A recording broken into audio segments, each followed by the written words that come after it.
nation is U.S. obligation.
دیدار نمایندگان مجلسین عوام و اعیان انگلستان و مدافعان حقوق بشر از اعتصاب غذا کنندگان در لندن. Obama, take action, release all hostages, now. Obama, take action, release all hostages, now. طی روزهای اخیر پروفسور لورد آلتون نماینده مجلس اعیان انگلستان و از یاران دیرین مقاومت ایران به همراه دکتر متیو آفورد نماینده مجلس عوام انگلستان و مالکوم فاولر نماینده کمیته حقوق بشر کانون وکلا و همچنین جان کرایر نماینده مجلس عوام از حزب کارگر در محل اعتصاب غذای اشرف نشانان در لندن در مقابل سفارت آمریکا حضور یافتند و سخنرانی کردند. آنان ضمن محکوم کردن سکوت و بیعملی آمریکا و انگلستان و سازمان ملل خواستار آزادی فوری 7 گروگان اشرفی و تضمین امنیت و حفاظت لیبرتی و تعیین یک هیئت حقیقتیاب بین المللی برای بررسی حمله جنایتکارانه اول سپتامبر به اشرف شدند.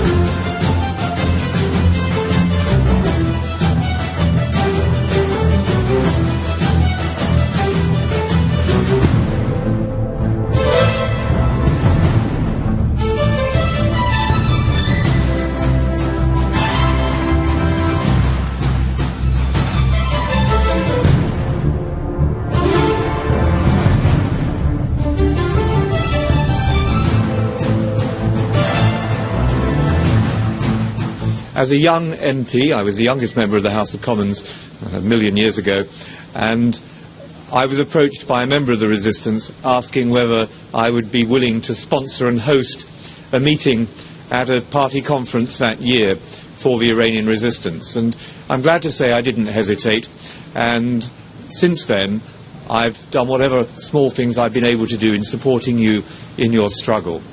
Only today in the Times newspaper there is a full-page report about the duplicity of the Iranian regime in pretending that it's set aside its nuclear ambitions. And thanks to the information that the resistance movement itself was able to uncover, it's quite clear that it's full steam ahead as far as Iran's nuclear ambitions are concerned. And that is a danger to the whole world. But for me, a far more serious question, which is so often underreported and understated, have been the human rights abuses that have occurred over these past 3 decades.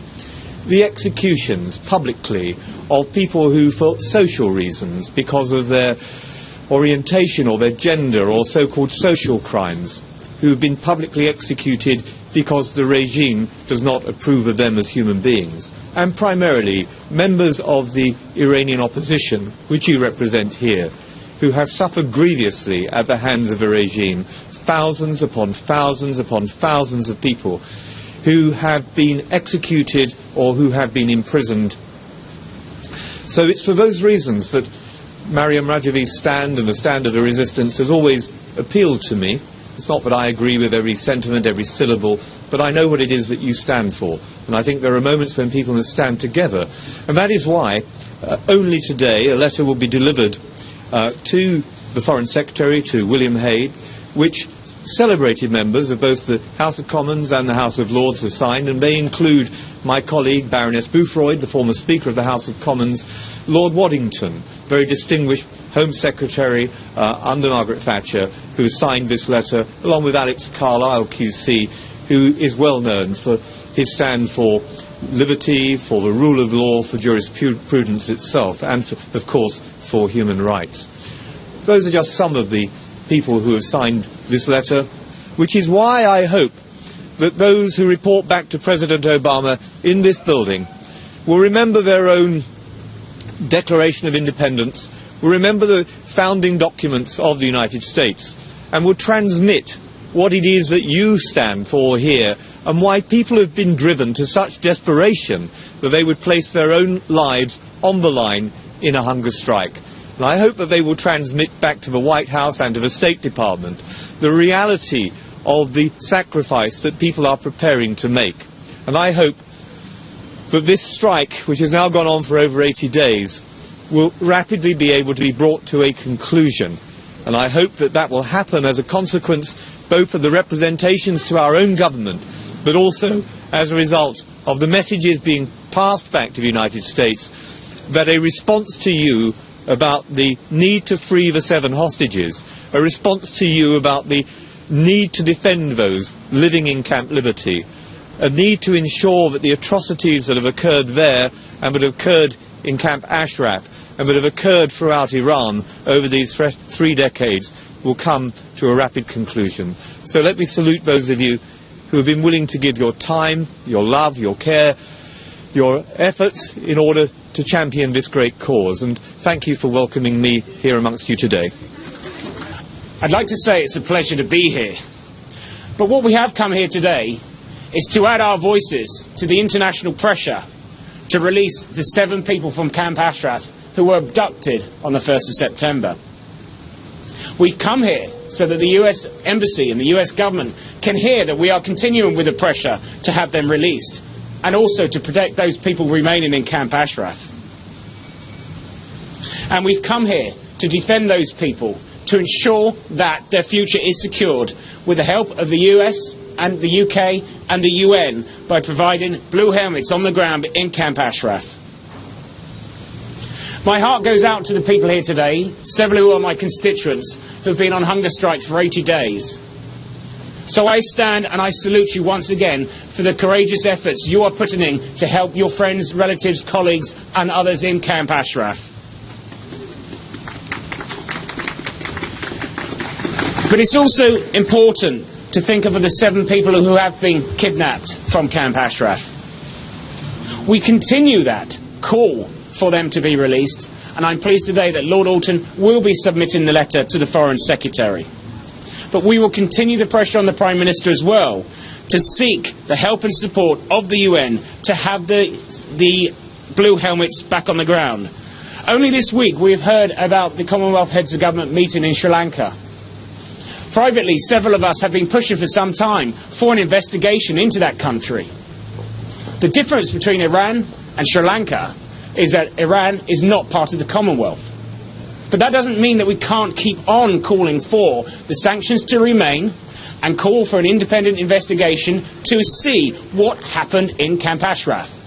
And the reason we can do that is because the residents are of protected status, protected under the Geneva Convention, and as such, they have a special duty and obligation to those people to ensure that they are protected. So we want the UN now to take action.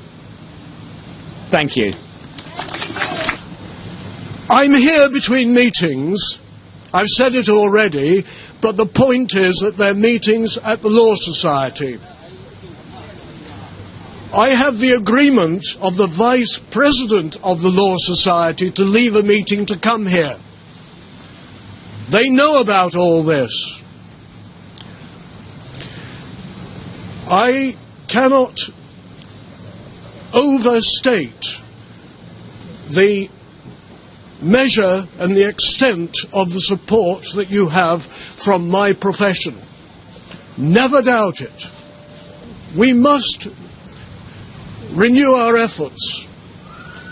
We must insist on those pledges. The 7 hostages returned without further harm to them. We shudder to think what's happened already. UN blue helmets, absolutely essential. The least demands that should be met immediately. We honour you all for your steadfastness, and please continue. We will not weaken in your support. Thank you very much indeed for your attention, and bless you all. Thank you, and thanks for inviting me today. Well, the first thing I'd like to say is that to go on hunger strike to defend your friends and colleagues and relatives is just about the highest sacrifice that you can make. And that's why I admire the 7 hunger strikers so much, because they're making a sacrifice on behalf, not on behalf of themselves, but on behalf of other people who've been kidnapped. The second thing I want to say is that the British and American governments really need to take some sort of action to try and get the 7 hostages released. And that's obviously what we're here about today. Both the governments need to do more to protect people in Camp Liberty, the people in Camp Ashraf. The attack on Camp Ashraf is a blot on the human landscape. It's an outrage. It should never have happened, and it should have been prevented. And we want to make sure that any future attacks on liberty are prevented as well. And the British and American governments have a duty to do everything they can to make sure that no further outrages happen in the future.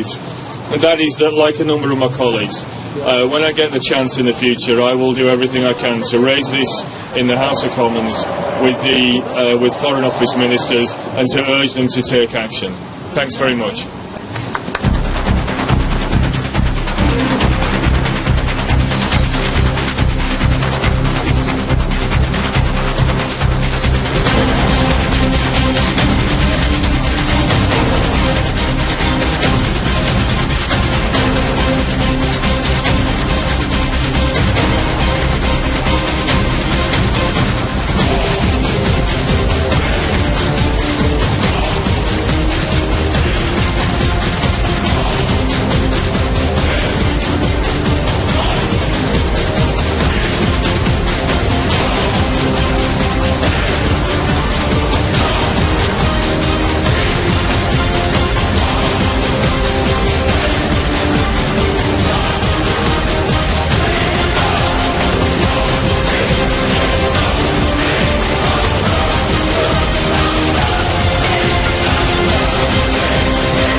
روزنامه تایمز شمال لندن: اعتصاب قضا کننده ها حاضرند برای نجات ساکنان ربوده شده از اشرف از جان خود بگذرند.